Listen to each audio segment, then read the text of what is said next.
What's up, boys? How you doing, man? Well, everyone, welcome here to Parlor Talk, episode 16, Master of Ceremonies. And this guy needs no introduction, Mr. Charlie Cavallo. How are you, man?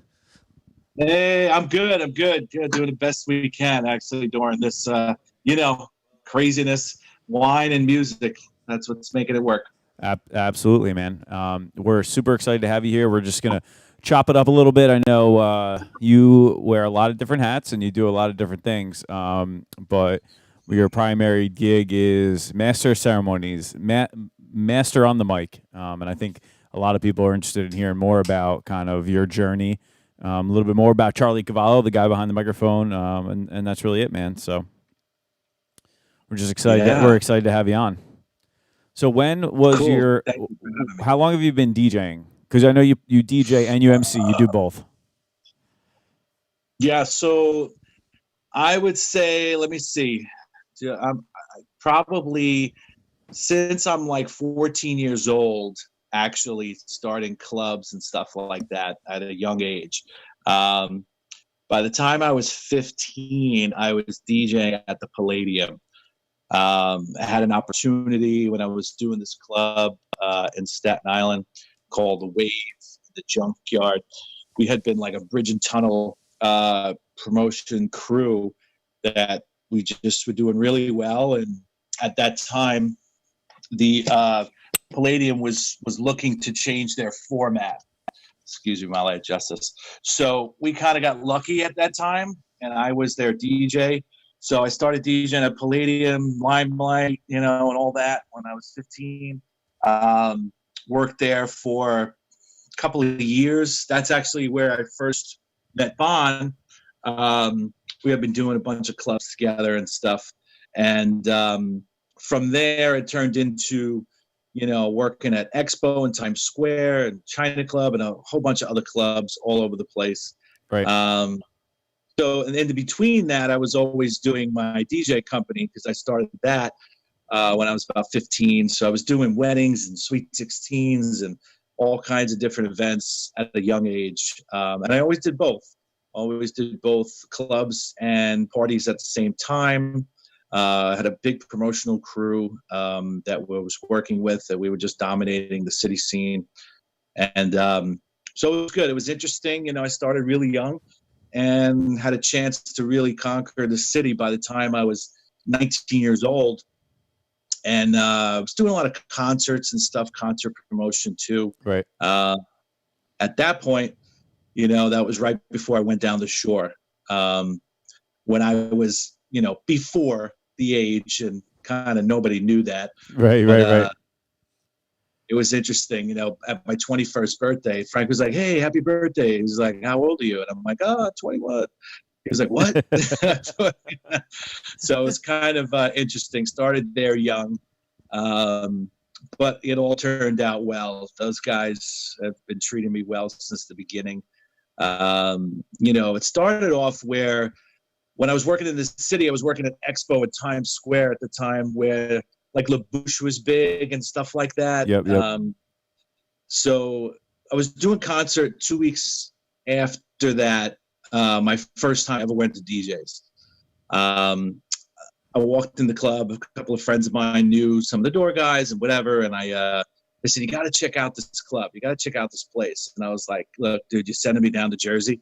I'm like, I'm a city guy, Yep. all right, look, I'll try it for the weekend, no problem. I went down there, I think it was like 3 o'clock in the morning. And I was like, oh man, where is everybody? Where's like the after hours and all that? And there was nothing. And I was like, all right, look, okay, fine. We went into a house.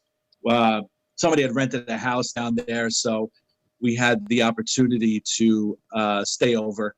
So the next day I said, look, just put me on a beach. I'll be happy. And we'll take it from there.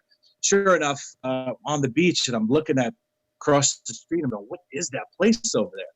And they're like, oh, that's a French place. It's a really nice French place. You'll love it. And I'm like, are you serious? I love French food. That's great. Let's go. And, and like, yeah, it's called Dejas. And I'm like, oh, wow, that sounds awesome. So I pull up to the front and like, I think like I could really remember it. like Come On Ride the Train was blasting through the place. I'm like, what the hell is happening in this place? Oh boy. It was like, it was crazy. So I'm like, oh wow, all right, this is going to be interesting. So I went in and I was like, I looked around and I was like, wow, I know nobody here. This is awesome. This is going to be a great time. We're going to have an awesome time. Sure enough, one thing led to the other. That was happy hour. Needless to say, normal DJ's craziness, your first time in there. Couldn't see straight, went back home, took a shower, ate, and I said, we got to go back to that place. I got to go back. Sure enough, it was wild. Then we went back and got a chance to meet Frank and Kip. I was introduced to them by a couple of friends, and they said, hey, look, we got this guy from New York. He's working. They're like, oh, wow, cool. That's good. Let's meet him. Let's meet him. We got to talking. Sure enough, Frank says, hey, why don't you do some kind of promotion? And New York City comes down to the Jersey Shore kind of thing. Right. So I said, hey, I'm in. I'll be back in 2 weeks. Sure enough, went back 2 weeks later. I said, look, I'm going to put in a guest list. I have some people coming down. They were like, guest list? What do you mean guest list? I'm like, yeah, I'm just going to put in a guest list of a few people. And they're like, okay, no problem. Sure enough, a couple of buses from New York later, they were like, how many people did you invite? I'm like, I don't know. I think it's about 100, 125. And they were like, are you serious? I'm like, yeah, sure. I was like, is that okay? And they were like, I was like, well, what do you want to do? Like a reduced thing? You want to just put them on a lid? They were like, reduced. They were like, no, let all your people in. Don't worry about it. Awesome. So sure enough, that night, it turned out Frank goes, do you know how to use a microphone? And I'm like, yeah, of course. He's like, okay, look, I know you normally DJ. He's like, well, let's do this thing. I do a T-shirt thing. Maybe I'll give out a couple of shirts. We'll be on, on stage together. I'm like, yeah, sure, no problem. We go up on stage, and sure enough, it started from there. The craziness, and there's everybody I know, and combined with the DJ's crowd, and it just turned into this huge thing. And I turned my head, and Frank's off the stage. He's in the booth with Kip and Bill, and they're going like, what the hell just happened? So it was pretty cool. After that, history is just kept going after that. So it was started off, I think I came back literally 2 weeks later. I came back. I quit the city scene because it was pretty much starting to change at that point. Yep.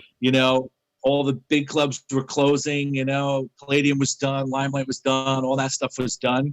So I'm like, you know what? This is really nice down here. The beach is awesome. I never did anything like that. So besides the Hamptons, of course, but it was a good time, and then after that, that was it. We hooked up, and God, I think that was the first year Hunka Bunka closed. So we spent a lot of time in the winter.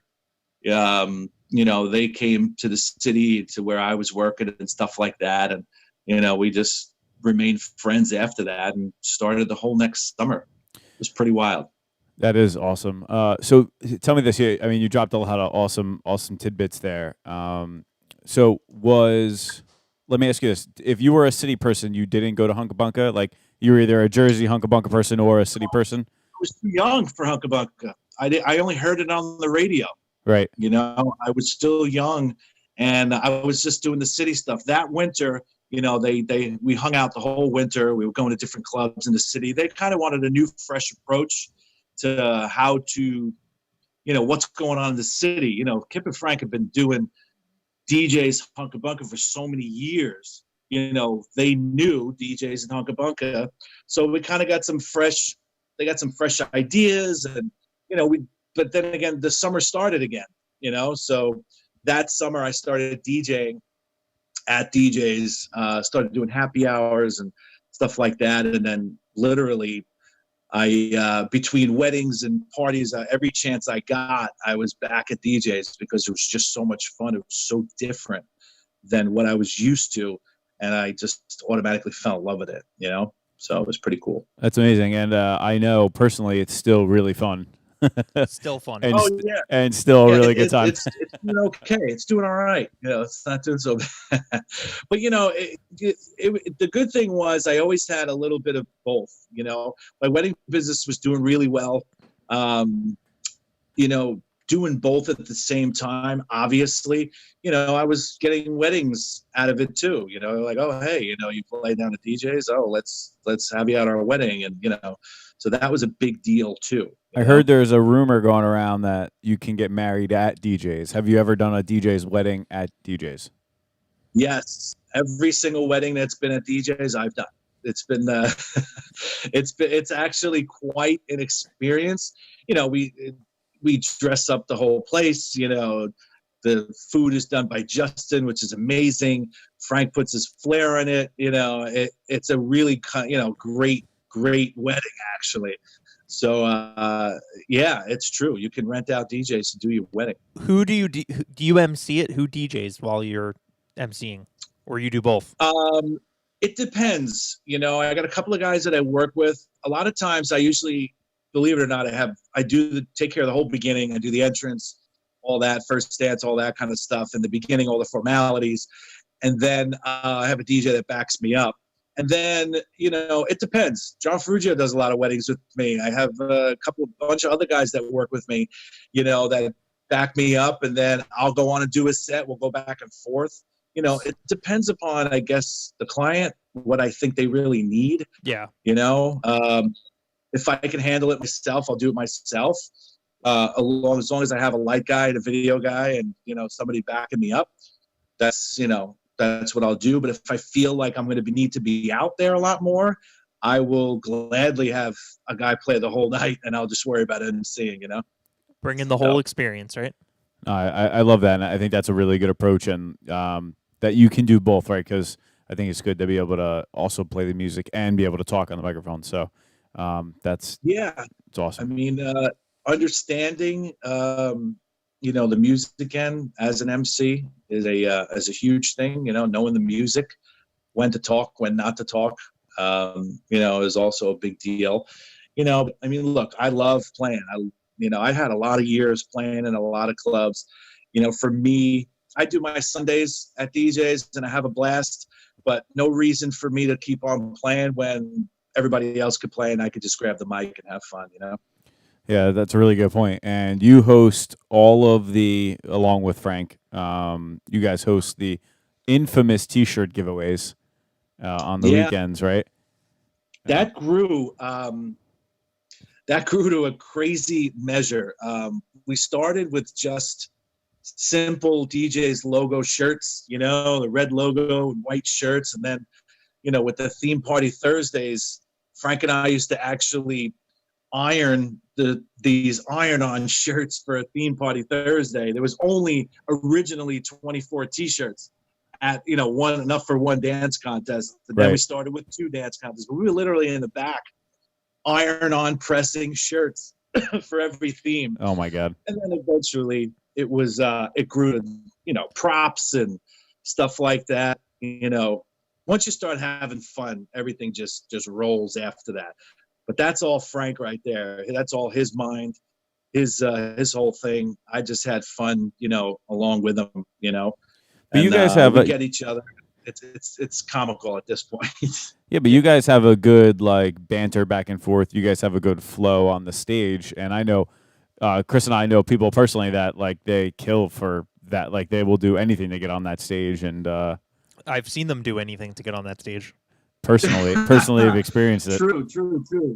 Yeah, I mean, listen, how it goes over there. It's pure fun. They got to remember, Kip and Frank are entertainers. They had a band, a very successful band for a lot of years. So they understand what it takes to get a crowd moving and what it takes, when you got a slow crowd and when you got a packed crowd. And, so they get it, and then a combination of what I did in my wedding business, and entertaining people, we kind of had a good match, and we just said, oh yeah, that's good. Let's do that. Oh, sure. Let's do that. Let's lay off that. that's not the right time for that, So, we're kind of in sync with each other on that end. And it works, we just want to see everybody have fun. It's all about fun. All about fun. I love that. And you bring the fun 100%, man. So if you could, from like just talking on the microphone perspective for some of the people that are tuned in right now, what would be some tips you would give someone that's trying to get into emceeing? So if I'm a DJ, I'm listening right now, and I want to start picking up the microphone. What can I do better? What can I do to be better on the microphone? I tell you what. The number one thing is just try not to be somebody else. Try to be yourself. If the more you talk to people, then try to voice yourself. I gotta say it, the more you engage with people, look at people in the eyes, and get comfortable with that, and just more of having a conversation with people on the microphone. If you have that mindset where everybody's looking at you, if you're not connecting with people and you're just saying words, it doesn't mean anything. So if you're just actually connecting with people and you're looking at people in the eyes and focusing on someone while you're speaking, as you're having a conversation, it's just that much better. I see a lot of guys just basically read, they read off a script, or they say the same thing all the time. It gets boring for anyone. It really does. It gets boring for anyone. Just try to engage with people, and always remember, somebody's looking to have a good time at a party. They're paying a lot of money for you to be there. They're paying a lot of money to be anywhere, wherever you are. Just engage, focus on people, pick on something to focus on, and work with it, That's some really good advice. I think that makes a lot of sense, because there's a lot of people who will just ramble, or they'll stare at the wall. They won't look at people. They won't make eye contact. So I think that's really good advice you said there. Sometimes even, sometimes I find myself in a difficult crowd, or a crowd I'm not used to. And I think me just engaging, and even if it's one person, I land on somebody, and I'll try to keep it loose between each other, and just, try to, focus on one person even. That's fine. And then just move to the next person and the next person. And by that time you have, everybody engaging together at the same time. But, being yourself is more than anything. Everybody's used to a robot. You can't have a robot. You can't be a robot. You just got to engage, get people on your island, Yeah, it's a good point. And there's always like that, Uncle Larry or Aunt Karen or, Cousin Ted. Anytime you get a chance to bust on somebody and break the ice, that's also a good thing too. Yeah, because you gotta get comfortable. The people have to get comfortable with you too, because there's nothing like and Charlie, that I do weddings too. There's nothing like walking out for those introductions, and it's just a stiff room, and and somebody, the first person that screams, it's like, oh look, there's Aunt Tessie, there she is. Yep. Break the ice is everything. It's awkward for anybody in the beginning of a party.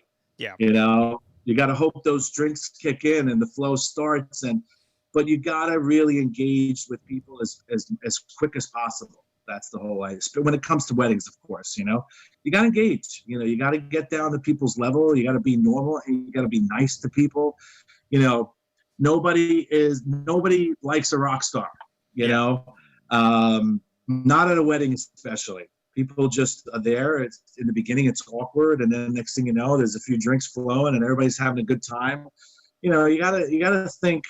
If I'm at this party, I want to have the same fun that guy's having. So you got to really just connect with people. It's all about the connection. Yeah. Have you found that over the past, 20 years, that the generations have changed, and it's a little more difficult to engage with the crowds now than it was back in the day? You know what? I can honestly say no. In my case, I have to say no on that part. It's just different. You have to go with the times. When I started this, I was in a freaking cummerbund and a bow tie, and I was just clapping my hands and doing hands up and YMCA and things like that.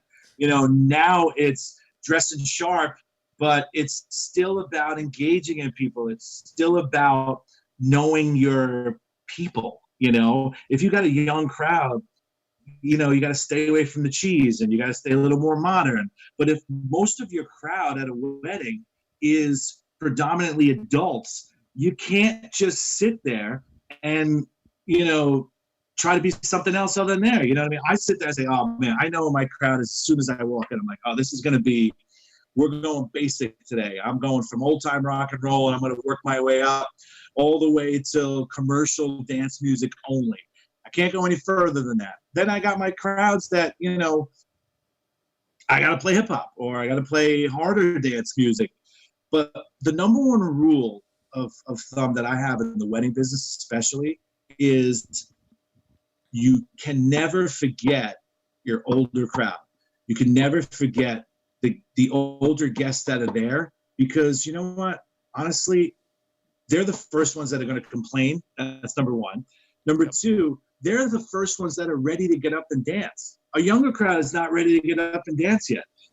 They need their few drinks. They need whatever. So I start slow and, and I go from there. I just let it ride from there and then build up from there on in. Going out of the gate too high and too fast never works. I feel, at least. Yeah, I think that a couple of really good points there, and some great takeaways for people that are kind of like listening in here, because it is an art, man. Talking on a microphone and controlling the crowd and keeping people's attention. So, just some really good gems, definitely in the private event stuff. So now, that's like really great wedding stuff. Now, I know you stay Charlie Cavallo at a wedding is Charlie Cavallo at DJs or at any club, but what are some things that you adjust, like with your style when you're in the club versus private events? Again, when I'm in the booth and I'm on the mic, again, I still try to break the ice early. I'll try to tell somebody at the bar that, hey, that person's looking at you over there, or try to break the ice, or I'll bust on somebody like John Ferrugio in the booth, or, break the ice, whoever's in the booth, because the DJ is also, he's got a lot of pressure too. That guy's got to, get the crowd going too. So I'll try and connect with the DJ as much as possible, and work with what I got. I do need the back and forth with the DJ too. He's got to take his own reins and focus on the crowd too. And hopefully together you make it work. But I just try to really keep it loose, I do have a habit in clubs of cursing a little too much, but whatever. For some reason, people like that. I don't know why. I try to scream and yell to get people's attention as much as possible. But look, sometimes I'm talking a lot. Sometimes I'm talking very little. Right. It depends upon the flow. Depends upon what's going on. Yeah, no, it's a great point. And going back to the clubs real quick, we have a question over here in one of the chats. Someone's asking, what is an illegal foot? Oh, an illegal foot. Oh, yeah. Well, look, there's the stage, right?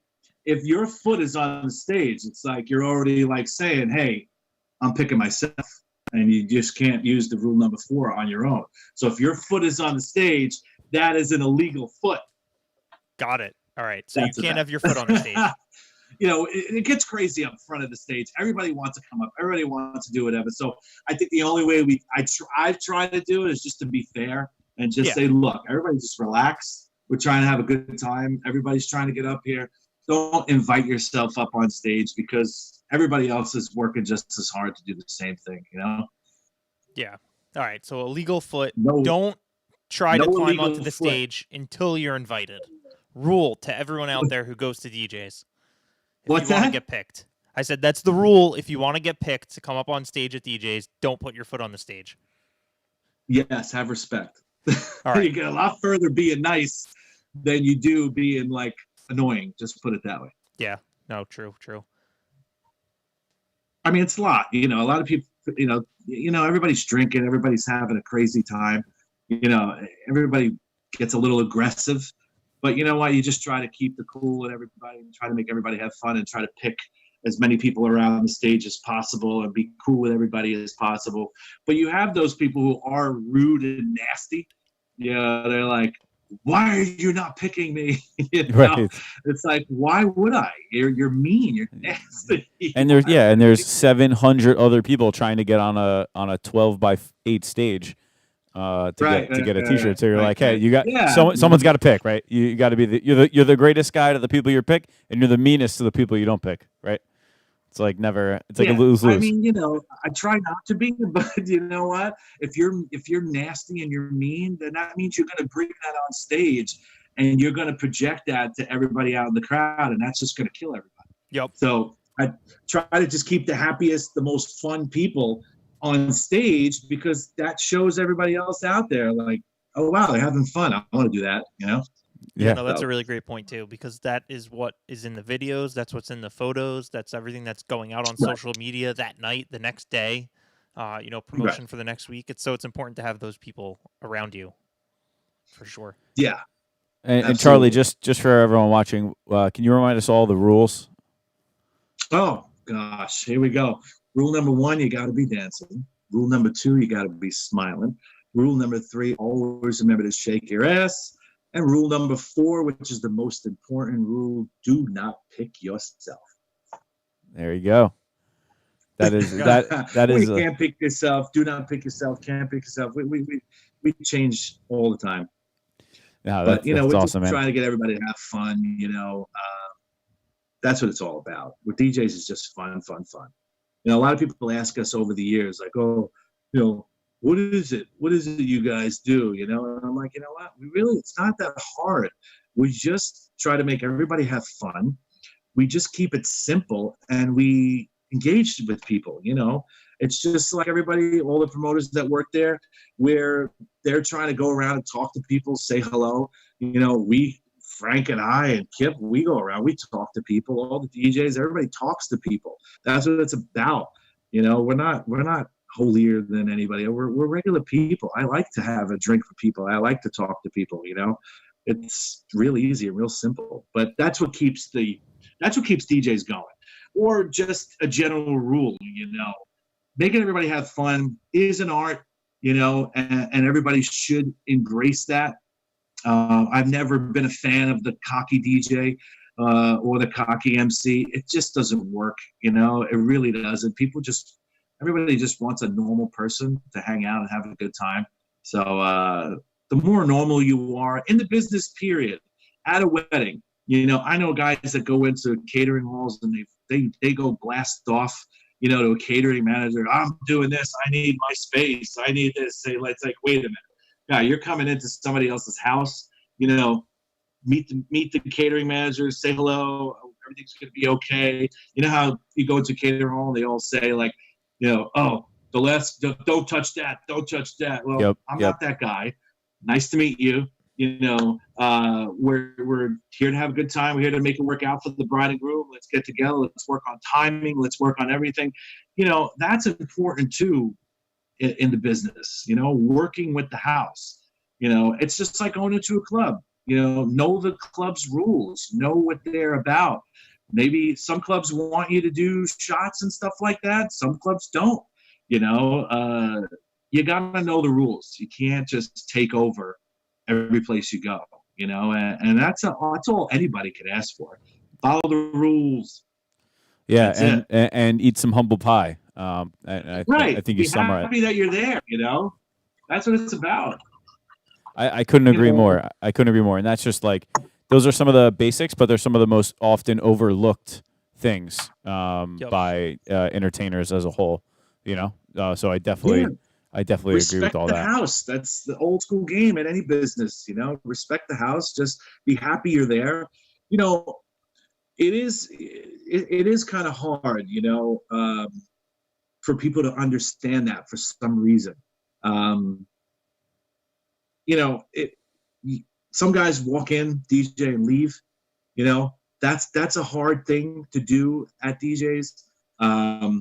We kind of like everybody to be friends, and we kind of like to make chemistry with everybody.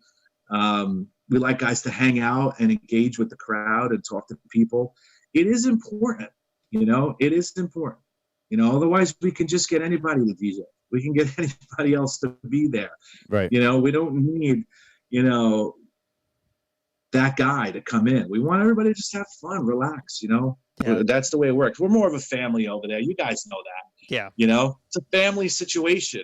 If we want you to have fun too. Like, loosen up. Let's do this. Let's high five. Let's have a good time. The more people see us having a good time, they're going to have a good time. Exactly. That's simple. Not hard. It's not rocket science. Oh, I get it, man. So, and you're out there on the microphone, but then you're also known wildly for your happy hour DJing sets, right?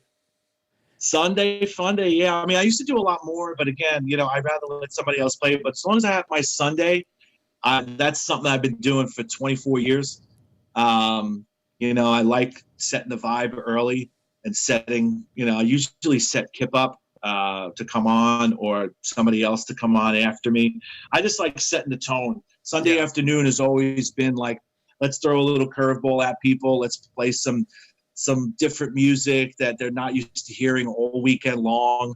And then, you know what, once you got them, then give them the classic stuff, and then give them, what they came to DJs for, what they, and any club too, everybody wants to play different. I want to play different everywhere I go, but you know what? I have to conform to the place, I got to play what's right for the crowd. Yep. Again, it's Sunday fun day has always been about the vibe, it's always been about, because again, Thursday, Friday, Saturday, we're going full speed ahead. We're going all the way. Sunday, we try to break it up a little bit. And that's why we do what we do on Sunday. We'll have a different kind of DJ come in and mix it up a little bit. We'll have Riz or Finesse come in and mix it up with hip hop, and then go back into the house, and then go deeper house at night. It's all about setting the tone each place. But I love playing, man. On Sundays, it's one of those feel good kind of things, and I have a blast. I have a great time. I know we have a lot of like DJs tuned in right now. Clue some of the guys in on like specifically some of the music that you're playing during happy hour, because you said you got to conform to the place, but go a layer deeper. Talk to us about like some of those tracks. Like, are you playing like 90s house? Are you playing, what are you playing? Yeah, I mean, I try to start in that area. I try to go, some classic house stuff that they know but they don't know. Build my way up to some feel good stuff. I even go into Cascade. I go into, just so many different types of music. I get it. It depends upon my crowd. Sometimes I get people earlier that come in and they're ready, so, but I'm also following somebody else, so I got to kind of switch it up a little bit. I have to totally switch up what's happening. Like the last 10 years, or so, John is on before me, and John is an entertainer behind the decks, and he keeps going. He's full speed. He goes all the way. When I come on, he's been going since, I don't know, 1:00 in the afternoon with Nico. It's hard. I got to kind of put the brakes on, stop, let everybody refresh and drink, and just talk to everybody, and then just start all over again. I got to reset, because there's no way that we can continue to go 2 hours strong again. It's just not going to happen. They'll be tired. They're going to leave. They're going to go home. So I try to give everybody a little bit of break, pump the brakes a little bit, and then start over again and start my own little vibe. Sometimes I get a little techie. Sometimes, it depends, but I just, number one rule in any club, know your crowd. That's it. Just know your crowd. If you know your crowd, and you're looking up at people and you're seeing if they're engaging with you and they're like smiling, or they're girls with their eyes up in the air and they're, what I'm saying? You got to know body language. That's really what it is. Body language is everything. But, you keep it fun and not too serious.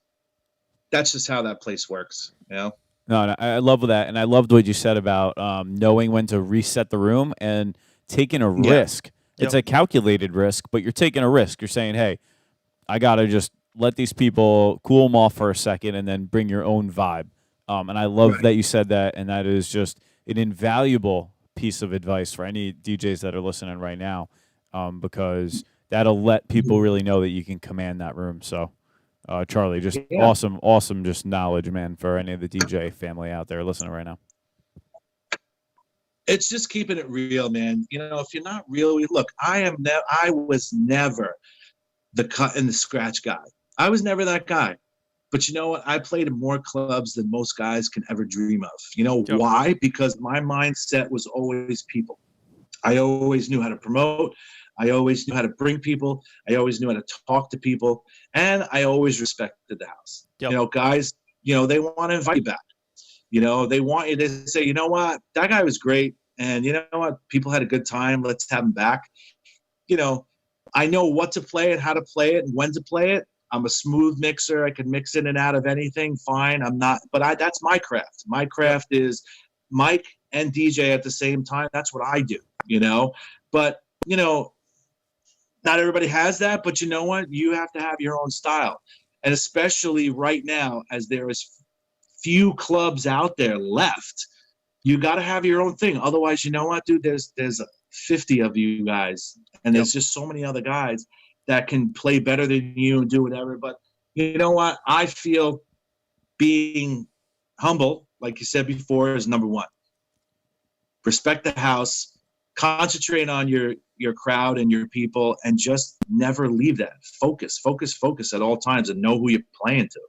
It's pretty much the basics. That's some really great advice. And just kind of going off all that, like you said before, just like being there, hanging out with the bartenders, meeting new patrons, like all of that is so important, so crucial to developing a relationship, both with the venue and the people who go there.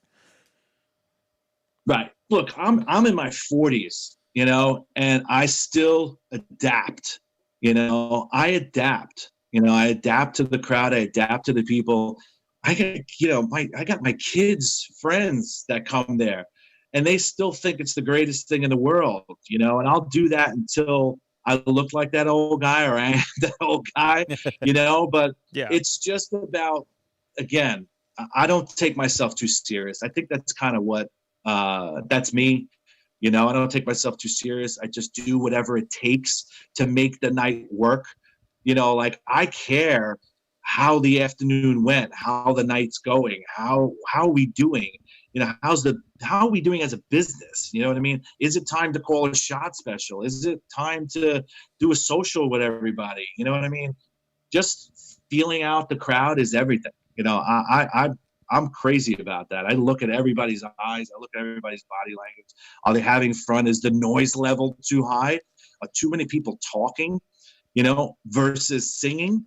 To the music, that's, something to pay attention to also. There's so much that goes into it. People don't realize. They just think it's... Yeah, it's a lot. It's a lot. It is, when, doing it a long time, it may look, easy, but, I'm always thinking, I'm always worried about what's next, what's now. I'm 3-4 songs in my head. And as soon as I think about it, I'm throwing it in my prepare on Serato. I'm like, oh shoot, yeah, that's good. I'm gonna throw that in. By the next time my prepare file has 20-30 songs in my back pocket just in case I gotta switch. Being prepared is everything. But I don't want to say to the point, you can't prepare any set the night before, especially at a place like DJ's. It doesn't work. I could not agree more with that. You got to know your music. That's what you need to know. I go in thinking I'm going to play one thing, and then a totally different thing happens.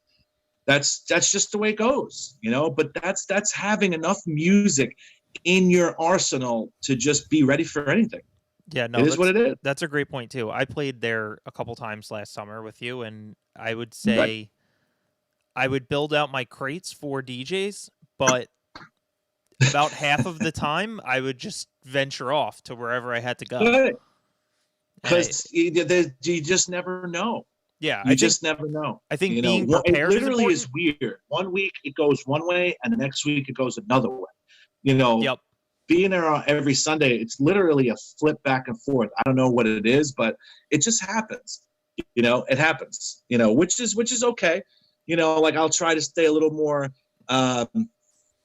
commercially vocal one week, and then I'll go a little harder and, techie another week, just to try and mix it up a little bit. But you know what? An hour into my set, I find myself going right back to the classic stuff, just because people are like, all right, we're ready. Yeah. Thanks for that, but we're ready. Yeah, you always got to mix give it us up. the crazy stuff we know, Yeah. That's awesome, man. Charlie, thank you so much. Can't thank you enough for coming on. And, we're just trying to spread positivity here and get the knowledge out. Like, we're taking advantage of this time to talk to people like you who normally would be working all weekend long, just like us. So thank you. Oh, man. I hope everybody gets back to normalcy, man. This is going to be a crazy comeback. I hope we do get some sort of the summer back, because it's going to be insane when we do go back. Right. So, but thanks, guys. I mean, you guys are awesome. You always respect the club. You always come in like gentlemen, and it's good to know you guys. And you're a great addition to our crew. Thank you so much, you, Charlie. Appreciate that, man. Looking forward to getting back on stage, in the next couple weeks and get it moving. I know that's what we're looking forward to. So we hope so. Hope so. Charlie CNC, my man, Charlie Cavallo, one of the best to do it in the industry. Thank you so much, buddy, for coming on Parlor Talk. We appreciate it.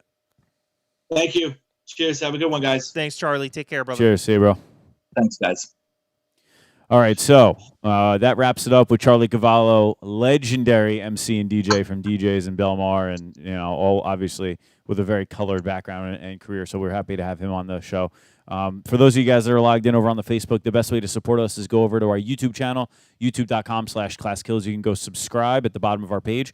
Sign up, subscribe, so you guys know what's going on. That's the best way to support Parlor Talk right now as we continue to grow and get more guests on the line. And if anyone has ideas, or if you're interested in us interviewing anyone, we're pretty open to everything. Industry is kind of our thing because we're in it, but I think we're looking to find expand Parlor Talk to other things. So, drop it in the comments in the video or on the Facebook feed, wherever you guys watching on Twitch. Let us know who you want to see on Parlor Talk. So as far as upcoming events, I know we have two really big ones lined up. This Sunday, tomorrow, we have a 4 a.m. takeover. So all the 4 a.m. guys from New York City, Chris Bachman, Rick Wonder, and DJ Chachi are coming on. We're going to chop it up with them, talking just traveling events, DJing, music production, branding, just an all-around DJ conversation. So you're not going to want to miss that. That's tomorrow night, 8 o'clock live across all of our socials. And then Monday, we have the infamous DQ, Dave Quiz.